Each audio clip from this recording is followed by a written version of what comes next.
Mengapa itu bisa terjadi? Secara singkat saya akan jelaskan sisi sosialnya. Pekerjaan orang Madinah itu terbagi 3. Ada petani, ada peternak, ada pedagang. Itulah sebenarnya zakat yang pertama disebut dalam Islam itu zakat pertanian, zakat perdagangan, lalu zakat peternakan. Karena menggambarkan konsep sosiologis yang profesi Yahudi lebih dominan. Waalaikumsalam warahmatullahi wabarakatuh. Bismillah, alhamdulillah, wassalatu wassalamu ala rasulillah wa ala alihi wa ashabihi wa ala amma ba'du. Hadirin yang saya hormati dan muliakan, keluarga besar, alumni HMI dan aktivis HMI, anggota HMI yang saya hormati dan muliakan. Malam ini kita akan membahas ayat-ayat suci Al-Quran yang tadi sudah dibaca oleh, bisa diberi judul Pembangkangan Yahudi menurut Al-Quran. Ketika disebut Yahudi di sini, saya ingin garis bawahi dulu, ini sedang menjelaskan karakter Yahudi. Tapi Al-Quran itu objektif, tidak pukul rata, tidak gebyar-uyah. Ini hanya menjelaskan arus utama Yahudi, mainstream. Nah, Al-Quran secara objektif ada Yahudi yang karakternya positif. Itu karena begitu kita menyebut kata Yahudi, sekurang-kurangnya di pikiran kita ada 4. Yang pertama, al-Yahud adalah karakter. Yang pertama al-Yahud adalah etnis, suku bangsa, yaitu keturunan Nabi Yakub bin Ishaq bin Ibrahim yang disebut dengan Ali Yakub atau Bani Israel. Yang kedua, al-Yahud adalah agama yang dibawa Nabi Musa alaihissalam. Agama Allah berdasarkan kitab Allah disampaikan melalui wahyu kepada Nabi Allah, Rasul Allah, itu al-Yahud. Yang ketiga adalah karakter. Nah, kita sekarang sedang berada pada wilayah yang ketiga, yaitu Yahudi diartikan itu karakter. Salah satunya mencerminkan pembangkangan. Ada yang keempat. Yang keempat itu Yahudi dalam artian fenomena modern, yaitu nation and state, negara bangsa, yaitu negara Israel, negara Yahudi yang diproklamirkan pada 14 Mei 1948 jam 16 sore atas kolaborasi 2 negara besar sebagai sponsor, yaitu Amerika dengan Inggris. Kita tidak akan masuk ke wilayah itu, kita akan berada pada wilayah ketiga, yaitu Yahudi dalam artian karakter. Kita akan mulai. Nah, ayat ini dimulai dengan menyebutkan kata alladzina hadu, orang-orang yang menjadi Yahudi atau orang-orang Yahudi. Pada kesempatan lain Allah menyebutnya ahlul kitab. Ahlul kitab. Itu ahlul kitab, ahli kitab. Ahli kitab itu terbagi 2. Yang pertama adalah al-Yahud. Yang kedua an-Nasor. Di antara al-Yahudi itu ada yang beriman, ada yang kufur. Di antara umat Nasara ada yang beriman kepada Nabi Isa alaihissalam, seperti Allah, sahabat-sahabat Nabi Isa al-Hawariyun. Ada yang kufur. Begitulah respon umat terhadap Rasul itu terbagi 3. Yang pertama menolak, disebut al-kafiru. Yang kedua membenarkan, disebut al-mu'minun. Yang ketiga pura-pura membenarkan padahal di hatinya menolak, yaitu al-munafiqun. Jadi ahlul kitab pun terbagi 2. Al-Yahud juga terbagi dua. An-Nasoro juga terbagi dua. Secara besar. So, munafik dengan kafir itu intinya kafir juga. Cuma kalau yang kafir gentle terbuka, sedangkan yang munafik pengecut. Nah, sekarang kita mulai kepada surat An-Nisa ayat 160. Karena kedaliman orang-orang Yahudi ayat 160, kami haramkan bagi mereka makanan yang baik-baik yang dahulu pernah dihalalkan, dan karena mereka sering menghalangi orang-orang lain dari jalan Allah. Ini masih nyambung dengan ayat 161. Di ayat 161, dan karena mereka menjalankan riba, padahal sungguh mereka telah dilarang darinya, dan karena mereka memakan harta orang-orang dengan cara batil atau dengan cara tidak sah, dan kami sediakan untuk orang-orang kafir di antara mereka azab yang pedih. Nah, dua ayat ini akan menggambarkan beberapa hal. Inilah gambarannya. Kalau di mereka ayat 160 dengan ayat 161 itu akan tercermin seperti ini. Allah mengazab orang-orang Yahudi karena kekafiran, karena pembangkangan mereka. Apa saja yang disebut pada ayat 160 dan ayat 161? Pertama, berbuat kezaliman. Seperti apa kezalimannya? Cukup banyak. Kedalimannya kita sebut di antaranya saja. Kalau di zaman Nabi Musa, ketika di zaman Nabi Musa, lihat perilakunya. Muncul tokoh Samiri menciptakan satu anak sapi, lalu dia punya kekuatan batin, bisa menemukan jejak malaikat Jibril, lalu diambil, lalu patung anak sapi bisa hidup. Setelah itu mereka mengajak Bani Israel untuk menggeser dari konsep tauhid itu ada yang diajarkan Nabi Musa pada mempertuhankan patung anak sapi. Walaupun oleh Nabi Musa dimaafkan, tetapi itu sudah cukup menggoreskan cerita kezalimannya. Kezaliman itu perbuatan aniaya terhadap tauhid yang lurus yang diajarkan Nabi Musa alaihissalam. Itu dan masih cukup banyak di zaman Rasulullah SAW di Madinah. Karena Rasulullah SAW di Madinah itu berhadapan dengan imigran-imigran Yahudi yang bermigrasi dari Yerusalem, dari Palestina di utara, lalu bermigrasi ke Madinah, ke Yasrib. Nabi berhadapan dengan mereka. Ada 4 kabilah Yahudi, ada Bani Auf, ada Bani Quraidah, ada Bani Nadir, ada Bani Qainuqah. Di mana kedalimannya? Satu sisi mereka ikut menandatangani piagam, saya ingin mengatakan piagam Jakarta, yang benar adalah piagam Madinah. Ikut menandatangani piagam Madinah, tetapi diam-diam mereka menjalin kolaborasi dengan orang-orang Makkah untuk melawan Nabi. Itu cukup banyak kedaliman. Itu dalam konteks sosial. Dalam konteks akidah, dia tahu Muhammad adalah Nabi Allah, Rasul Allah, Al-Quran adalah kitab Allah, tapi mereka enggan untuk beriman kepada Nabi Muhammad, membenarkan Al-Quran, untuk masuk Islam. Nah, itulah kedaliman mereka. Kemudian mereka yang kedua disebut pada ayat 160 juga, wa bisaddihim an sabilillah.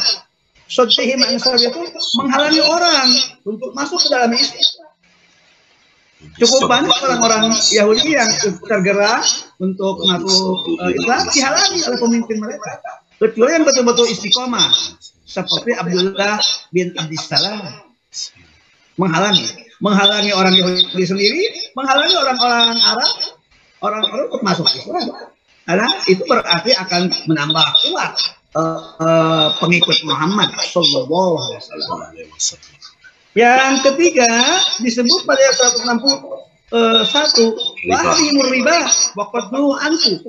Mereka mengambil riba padahal mereka dilarang untuk riba. Nah, ini konteksnya lah, siapa yang memperkenalkan konsep riba dalam sistem ekonomi? Itu Yahudi di Madinah. Mengapa itu bisa terjadi? Secara singkat saya akan jelaskan sisi sosialnya. Pekerjaan orang Madinah itu terbagi 3. Ada petani, ada peternak, ada pedagang. Itulah sebenarnya zakat yang pertama disebut dalam Islam itu zakat pertanian, zakat perdagangan, lalu zakat peternakan. Karena menggambarkan konsep sosiologis masyarakat Madinah yang profesinya 3. Yahudi lebih dominan sebagai pedagang, sedangkan Arab lebih dominan sebagai petani, peternak, pedagang juga. Tapi Yahudi sedikit yang jadi petani, yang jadi pedagang. Apa yang mereka lakukan? Mereka bertindak sebagai tengkulak. Lalu mereka yang bisa menentukan harga. Ketika musim panen, harga jatuhkan.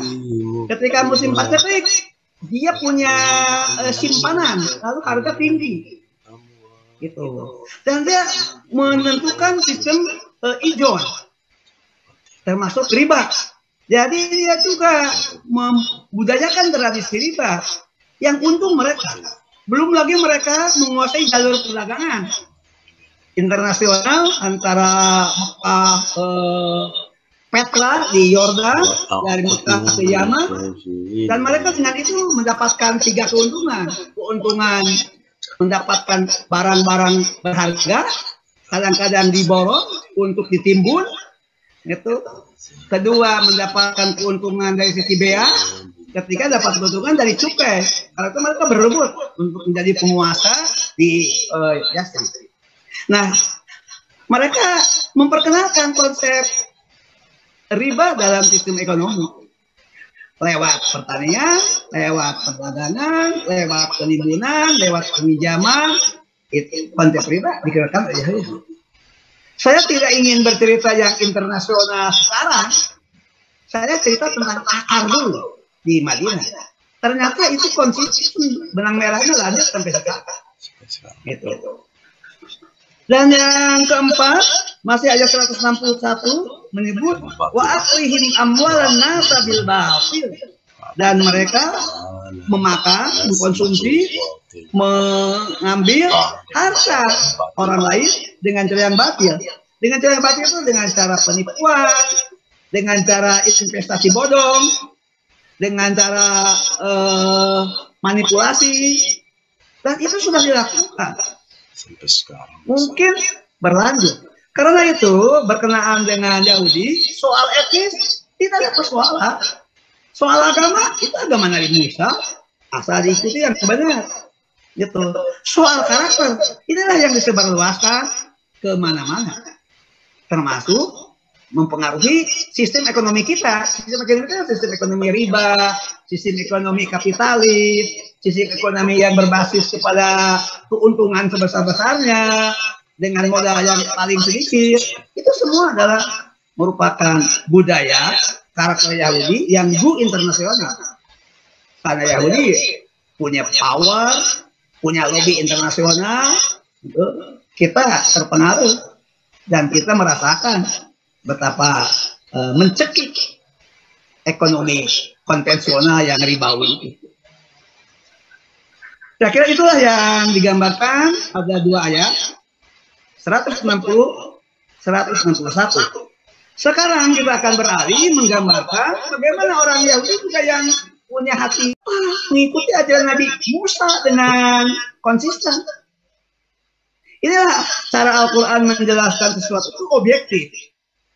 Jadi saya sering sedih kalau mengikuti WA para guru besar, sudah AMI, guru besar, tapi ketika berdiskusi tidak mencerminkan objektivitas, tidak mencerminkan kesantunan, tidak mencerminkan berwawasan keilmuan, sangat arogan, mendiskusikan catur misalnya, perspektif itu bukan objektif, bukan. Kok ada ya? Itu seorang yang sudah terdidik dengan baik, dibesarkan dalam organisasi yang bernapas Islam, tapi mendiskusikan tokohnya, mendiskusikan orang-orangnya dengan perspektif yang tidak mencerminkan rasikhun fil ilmi. Rasul itu mendalam ilmunya. Baik, untuk tidak memperpanjang kalam, mari kita lihat apa terjemah surat An-Nisa ayat 162.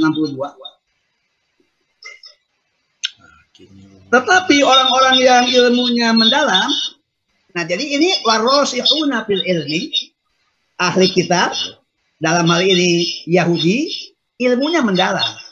Pengertian ilmu mendalam itu sebetulnya kalau dilihat dari sisi psikologi sederhana. Yang pertama dimulai pada kapasitas kognitif, ranah kognitif, itu ada 3. Ada pengetahuan, ada pengertian, ada pemahaman. Ini wilayah nalar, ini wilayah kognitif. Lalu yang kedua, turun ke hati. Dalam hati itu wilayah emosi dan wilayah rohani. Maka ada 4. Yang pertama adalah ilmu itu kemudian meresap, ilmu itu kemudian dihayati, diresapkan, dihayati, mengakar, kemudian jadi kepribadian. Jadi ketika ilmu itu terpadu antara wilayah akal dan wilayah kalbu, terpadu dengan 7 indikator, mengetahui, mengerti, memahami, meresapkan, menghayati, dan menjiwai, itu nanti akan melahirkan sikap dan akan melahirkan aksi, tindakan, perilaku. Mari kita lihat. Nah, Al-Quran menyebutnya warasikhuna fil ilm. Orang-orang yang ilmunya mendalam. Seharusnya cendekiawan itu ditandai dengan warasikhuna fil ilm. Apa yang terjadi pada warasikhuna fil ilmi? Minhu, di antara mereka wal mu'minun. Yang pertama, mereka mengambil sikap beriman.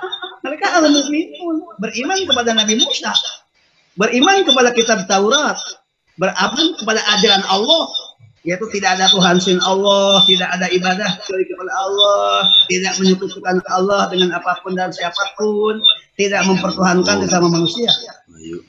Apa yang mereka lakukan? Mereka ternyata ada satu sikap, yaitu konsisten, istiqomah, objektif, jujur, lapang dada. Yu'minuna bima unjila ilaih. Mereka beriman kepada Al-Quran yang diturunkan kepada Muhammad. Keren banget. Jadi mereka 2 kali beriman. Beriman kepada Nabi Musa, beriman kepada Nabi Muhammad. Beriman kepada kitab Taurat, beriman pula kepada Al-Quran. Karena ada kejujuran, ada objektivitas. Mereka menemukan bahwa para nabi itu nanti gambar di ayat di depan. Itu ada benang merah. Memang nabi itu, jumlah nabi itu banyak, agama Allah itu satu. Wa ma unjila min qabli, dan mereka pun beriman kepada kitab yang sebelum Al-Quran yang diturunkan kepada engkau Muhammad, yaitu beriman kepada kitab Taurat, beriman kepada Nabi Musa. Dalam konteks umat Nabi Isa, beriman kepada Nabi Isa, beriman kepada Injil, beriman pada Al-Quran. Tapi pada ayat ini konteksnya adalah Yahudi. Lalu setelah itu bukan hanya beriman, tapi iman diwujudkan. Wal muqimina sholat. Mereka pun juga melakukan sholat. Karena sholat itu ibadah inti itu sholat. Mereka juga wal mu'minuna billahi wal yaumil akhir. Mereka pun beriman kepada Allah, beriman kepada hari akhir. Ulaika sanutihim ajran azima. Mereka itu orang-orang tadi yang ahli kitab, Yahudi, yang jujur, yang lurus, yang konsisten, yang ilmunya mendalam. Jadi cendekiawan, jadi intelektual, itu Allah akan berikan sanutihim. Kami akan memberikan kepada mereka ajran azim. Luar biasa. Nah, lihat ini yang kedua, ar-rasikhuna fil ilmi minhum, ini adalah intelektual yang mendalam, yang terpadu antara akal dan kalbu. Apa yang mereka lakukan? Beriman kepada Taurat, melaksanakan salat, membayar zakat. Tadi sudah disebut.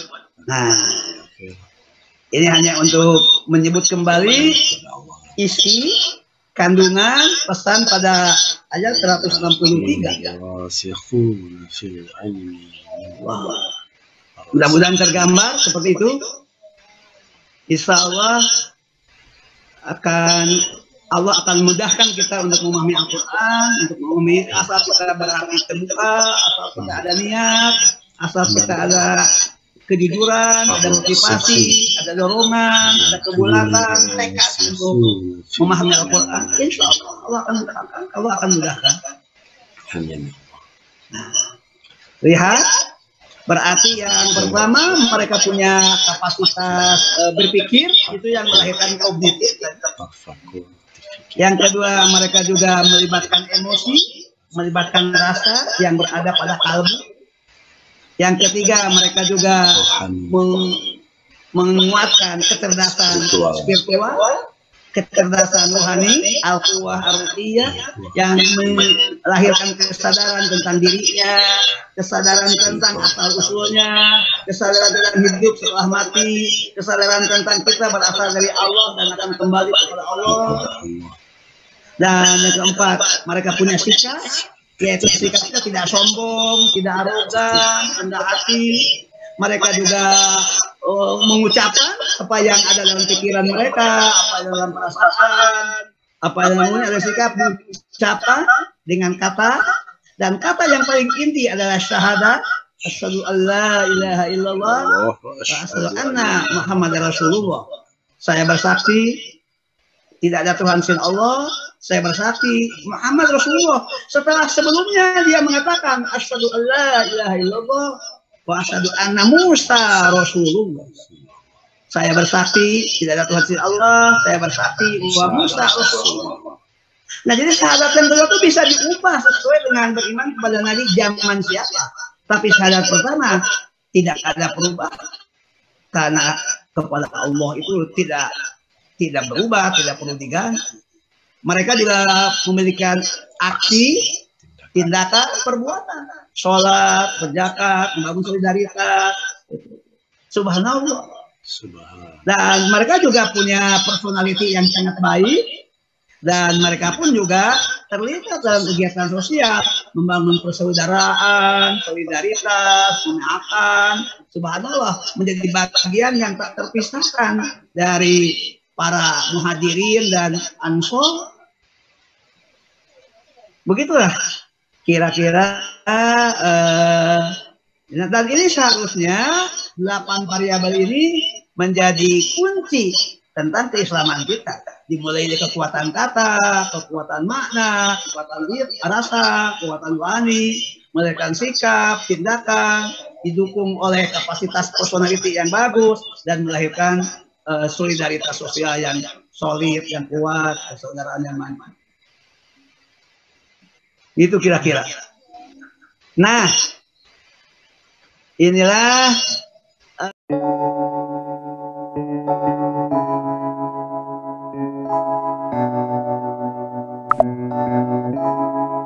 feels like love. Cupid made a shot straight into my heart. Now I'm falling fast and my world's expanding. Feels like love, even though we're kinda nervous together.